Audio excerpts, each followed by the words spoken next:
tatakatira kuno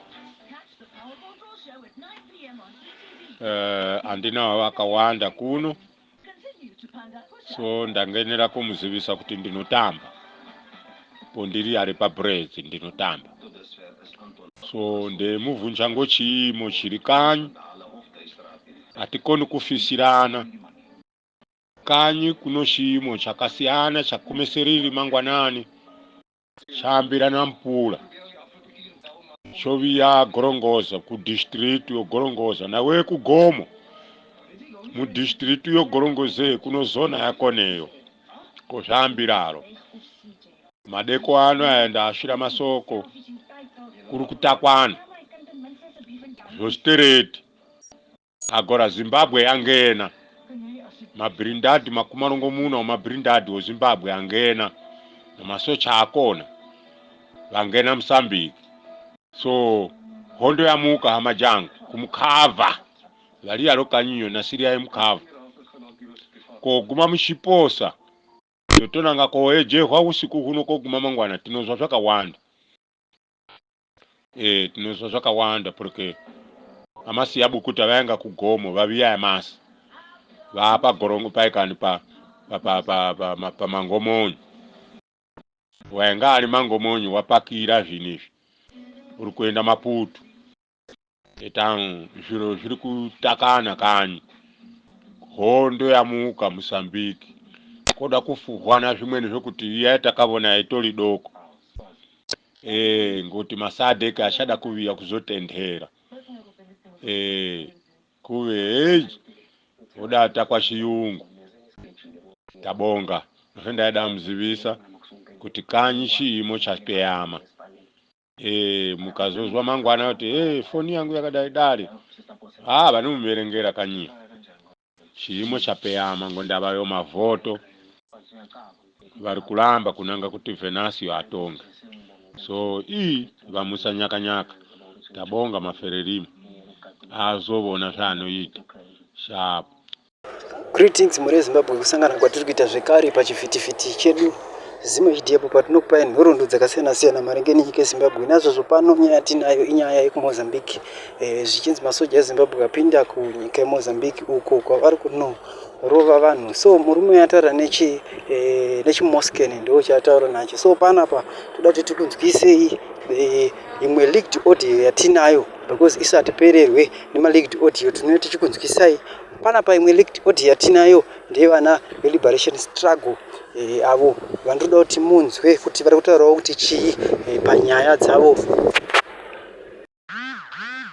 So every drastic measure yatiri kutora right now, it is on the basis yekuti the election yekuZimbabwe yegore ra2023 zvakafanana nekuti hakuna election yakaitwa, saka nhau yapo muZimbabwe ndeyekuti anybody ane a powerful gangsters, magangsters vakuzviita magevha kuti kana muchikwanisa kutonga nyika muchiita zvamunoita in the name of a political party munogona kungotonga nyika kunyangwe musina kuvhoterwa, kunyangwe muchiita zvembinjiri, kunyangwe muchiita zveutsinye, kunyangwe muchiita zveutsotsi, so long vanhu vacho vachitongeka.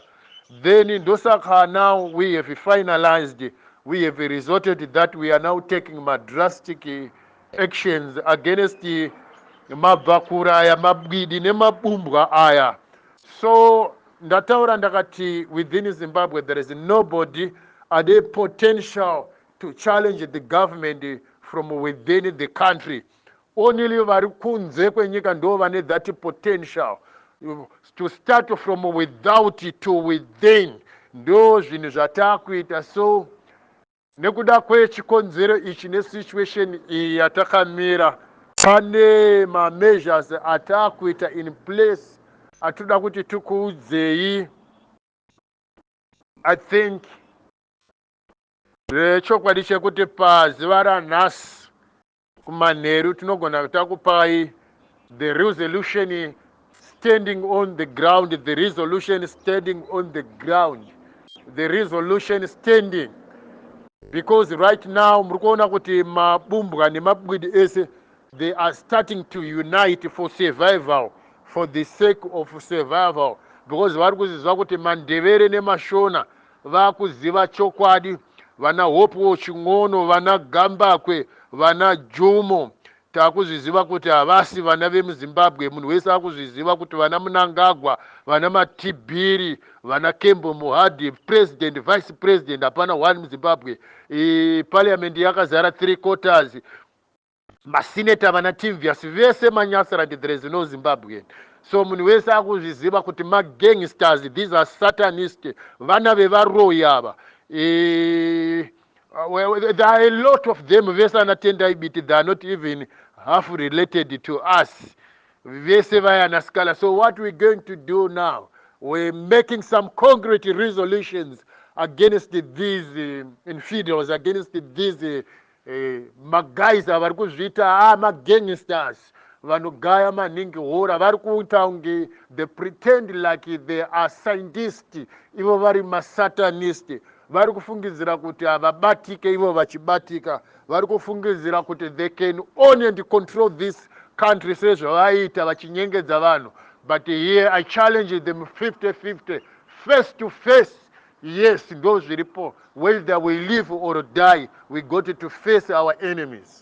So I'm calling upon all the Ndebele people in the Shona kuti vavengi venyu mako vaziva nechitsotsi chavaishandisa mako chiziva. We got to do one more thing against them.